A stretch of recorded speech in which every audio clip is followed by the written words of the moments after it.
Step into Value Zone. Value Zone. Hypermart. Patancheru. Surekha గారు. అధ్యక్ష, ఈరోజు ఈ శాసనసభకు 3వ తెలంగాణ శాసనసభకు ఏకగ్రీవంగా మీరు స్పీకర్గా ఎన్నికైన సందర్భంగా ముందుగా మీకు శుభాకాంక్షలు తెలియజేస్తా ఉన్నాను. ఈ ఎన్నికకు సహకరించిన అన్ని పార్టీల నేతలకు, అదేవిధంగా మన ముఖ్యమంత్రి రేవంత్ రెడ్డి గారికి ప్రత్యేక ధన్యవాదాలు తెలియజేస్తూ ఉన్నాను. ఈ ఎన్నిక ద్వారా కాంగ్రెస్ పార్టీ మళ్ళీ ఒకసారి దళిత పక్షపాతి అని నిరూపించుకున్నది. నేను దాదాపుగా ఇది 5వసారి శాసనసభకు ఎన్నిక కావడం. ఆ రోజు యనమల రామకృష్ణుడి దగ్గర నుంచి మొదలు పెడితే కిరణ్ కుమార్ రెడ్డి గారు, సురేష్ రెడ్డి గారు, మత్సూదనాచారి గారు, ఆ తర్వాత మీ ఆధ్వర్యంలో ఈ సభలోకి అడుగు పెట్టడం జరిగింది. ఈ సభ యొక్క పవిత్రత గురించి అందరూ కూడా చెప్పడం జరిగింది. ఎన్ని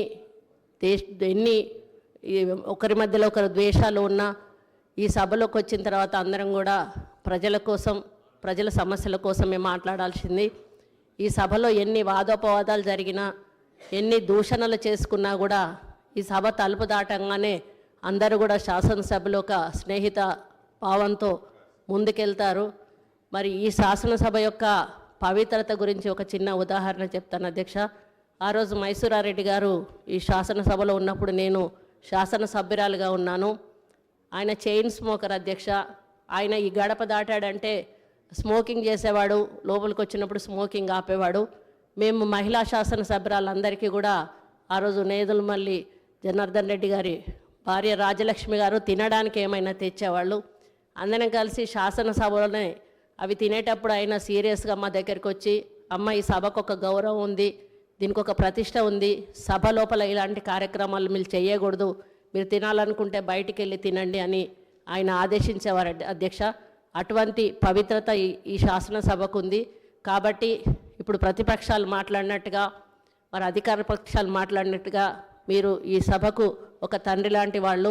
అదేవిధంగా నాలాగా ఒక ఎంపీటీసీ స్థాయి నుంచి, ఎంపీపీ స్థాయి నుంచి ఈరోజు స్పీకర్ స్థానానికి రావడం మామూలు విషయం కాదు అధ్యక్ష.